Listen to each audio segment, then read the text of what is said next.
Estamos junto a Hernán Brusa, uno de los integrantes del Dodge de la República Argentina, un club que sigue mucho al programa y que no podíamos no mostrar tu GTX. Hernán, muchísimas gracias por estar con nosotros, hablando de un modelo que en esa época venir con un motor 8 cilindros no era algo que se podía ver mucho, porque obviamente todos los autos de esta gama relacionados venían con los 6 cilindros.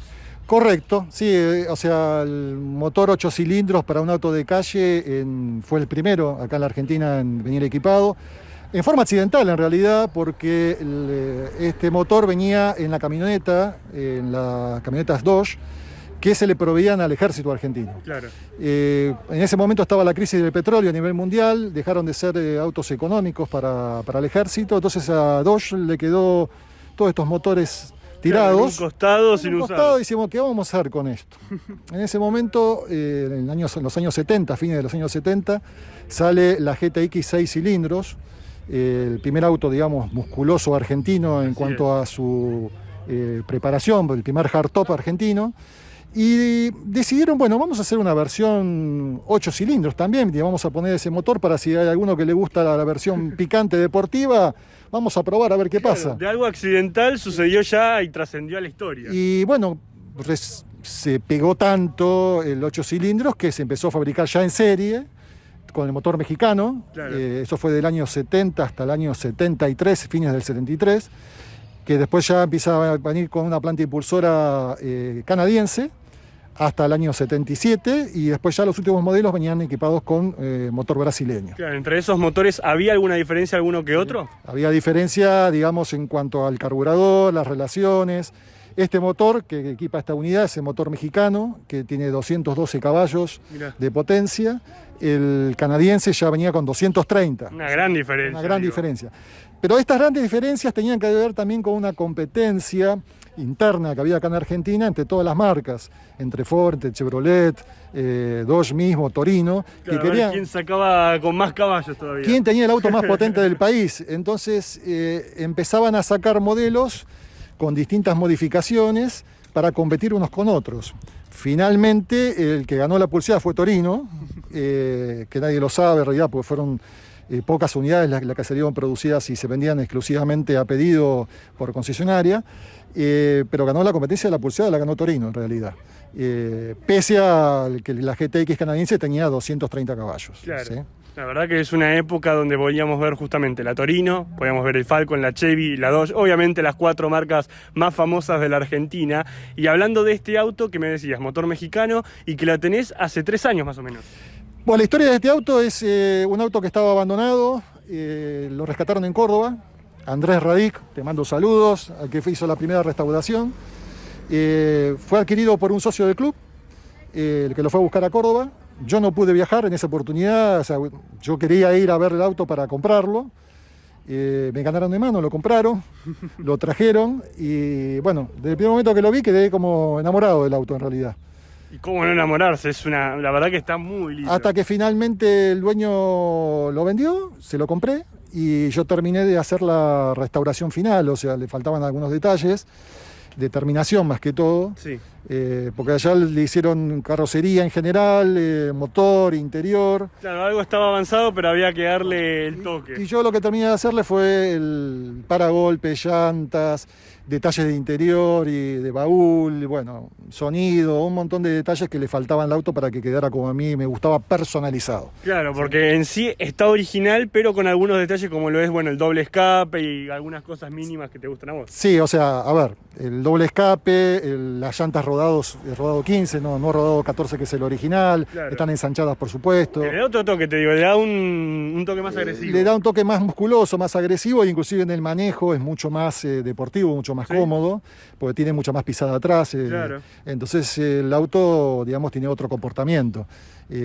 O sea, traté de dejarlo lo más original posible, pero está leve, como digo yo, levemente personalizado el auto. Así es, y obviamente integrando al club del Dodge de la República Argentina, siguiéndonos como siempre, y que bueno, invitamos a todos obviamente a que puedan entrar a las redes sociales, porque como este van a encontrar un montón, y que es también el propósito del cómo lo vas a usar, de ir a una exposición, de ir justamente a una ruteada con amigos. Ese es el fin, digo, del auto. Mira, nosotros en el club cumplimos varias funciones. El primero, que nos juntamos todos los amantes de la marca. Después, bueno, participamos evidentemente en exposiciones, en eventos, en ruteadas, pero también tenemos una función solidaria. Nosotros apadrinamos a un comedor en Merlo, en todo momento, inclusive en este momento estamos juntando alimentos, ropa para ayudarlos, pues están pasando un muy mal momento. Entonces tenemos varias aristas como club, o sea, cumplimos todas las funciones, la función de que el socio se sienta contenido en cuanto a lo que es su pasión y sus consultas y se divierta, pero también tenemos la función solidaria en la cual ayudamos a los que menos tienen para que puedan salir del paso, ¿no? Así es. Hablando algo que no estábamos comentando mucho, el interior de este auto. Es un interior muy amplio, muy cómodo, sí, y también muy al detalle de lo que se podía ver en esa época, que les prestaban mucha atención, te digo. Sí, o sea, en este modelo del 73, digamos, fue el modelo más rústico, digamos, de la línea GTX. Después, a partir del modelo 74, empezaron a modificar el interior, como también toda la competencia, todos los autos empezaron a mejorar en cuanto a terminación y materiales. Este es el más rústico de todos. Claro. Yo lo que busqué es que quedara exactamente como era de época. O sea, las butacas como era de época, el tapizado como era de época, inclusive los tapizados de puerta. Así es. Sin cabecera. Exactamente. Todo exactamente como era de época. Porque traté de mantener la originalidad al máximo.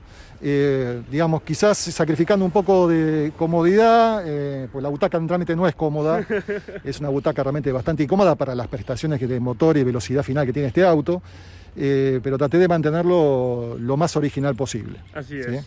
Estamos hablando de un 8 cilindros, si hablamos de velocidad final, porque en la velocidad final un auto como estos tiene una prestación que, si bien tiene sus años, es bien deportiva. Era una época donde, bueno, se veía reflejado en el turismo carretera y que era algo que también le prestaba mucha atención. Bueno, yo te voy a decir lo que dice el manual. Sí. Después te voy a decir lo que lo puse yo, que es distinto. De manual, este auto decía 195 km/h de velocidad final. Eso es estándar. Claro. Con otro tipo de cubiertas, otro tipo de llantas. Este auto está levemente modificado, entonces las prestaciones son mejores. Yo personalmente este auto lo puse a 205 km/h a fondo en recta. Pero bueno, digamos, eso también es por las modificaciones que uno le ha hecho, y imagínate que en esa época tampoco lo llevaban cuando hacían las pruebas lo ponían a revoluciones al tope del auto, pues lo rompían. Entonces, eso es lo que decía de manual. Pero conozco otros casos que han sido mayores las prestaciones, han sido mayores porque están modificados. Y ya tienen otra preparación. Tienen carburadores de 4 bocas, este tiene un carburador original, carburador de 2 bocas, claro. Algunos que tienen carburador de 4 bocas, otras relaciones, entonces el auto puede dar más. Y que el consumo en el día a día se dificulta un poco porque obviamente es 8 cilindros, pero bueno, todos los autos, digo, relacionados a esta marca y también a la competencia rondaban más o menos en lo mismo. Mira, el que tiene un auto de este tipo no piensa en el consumo, en realidad, claro, porque si pensás en el consumo, no, evidentemente que no lo vas a tener. Este auto promedio están en 20, 25 litros, de acuerdo si a ciudad o ruta, claro, de consumo cada 100. Mirá. Son tanques muy grandes, son tanques de 65 litros más 5 de reserva. O sea, si pensás en el consumo, no lo vas a usar. No lo vas a comprar, pero si pensás también en el sentimiento y en lo lindo que está, me lo compro, dame 8. Vos pensás que yo tengo otro, que es un sedán Polar a 4 puertas, motor 6 cilindros, con un carburador distinto, y los consumos son de 10, 12 litros cada 100, o sea... Es una diferencia notable la que hay, con el mismo tanque, pero... Bueno, si lo pienso en el consumo ni lo tengo el auto. ¿No? Pero el placer de manejar esto... Nadie te lo va a dejar. Nadie. Para el que tiene un auto musculoso, un auto americano, un auto un V8, no, esto no se paga.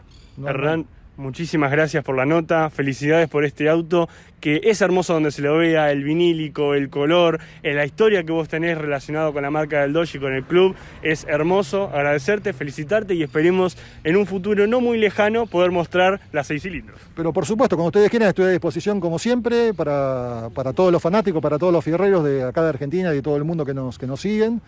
Y bueno, que esto pase pronto, que la próxima entrevista sea sin barbijo. Así es, esperemos que sí. Acá hay una nueva entrevista para toda velocidad mostrando esta Dodge GTX 8 cilindros.